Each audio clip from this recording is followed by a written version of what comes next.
General Hospital's father teases that there was a time when the Metro building was owned by Oliver Cotterman and Colleen Spencer.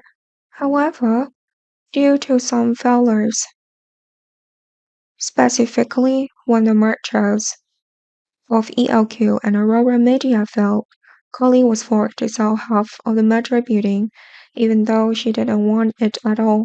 Colleen had no other choice but to sell half of the Metro building.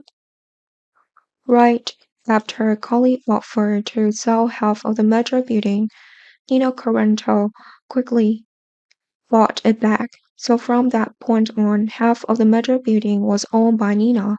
After a period of time in power, there was a time when Nina intended to give half of the Metro building back to Collie. In fact, Nina's offer gave it back to Collie, but Collie quickly refused to accept this building back. The reason Collies disagree is because Collie sees as contempt and pity from the enemy. Meanwhile, Jason Morgans learns that Collie has lost half of the Metro building and Jason wants to buy it back for Collie. Jason thinks Collie should return to her old job because it is Collie's passion. Only then can Collie continue her normal life with the things that inherently belong to Collie. Jukin is currently seriously considering letting Nina become a member of Aurora after their cooperative relationship has developed more recently. Before that, Drew had personally invited Nina back to run Crimson.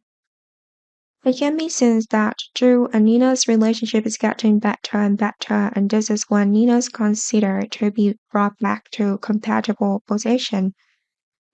However, Nina cannot do many things at the same time. That's why, if Sunny buys half of the Metro building at a high price, Nina is willing to sell it. Of course, managing half of the Metro building is not Nina's forte, and it's also not a job that Nina's loves.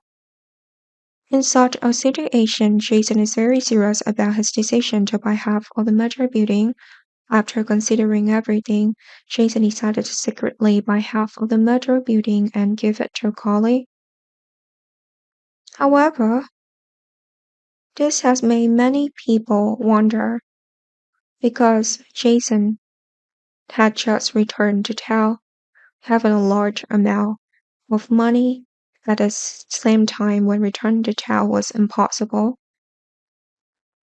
Unless Jason had accumulated. So the question here is where did Jason get the money to buy half of the Metro building? Many fans must know that Jason was recently announced as the owner of the Corrento Coffee Warehouse. Many sources believe that to make this happen, John Case was the one who provided money for Jason.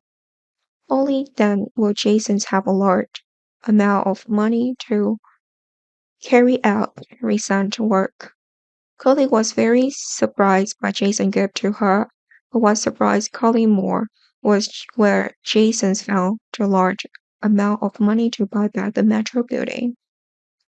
Collie did not want to receive this gift without knowing exactly where the money Jason spent came from.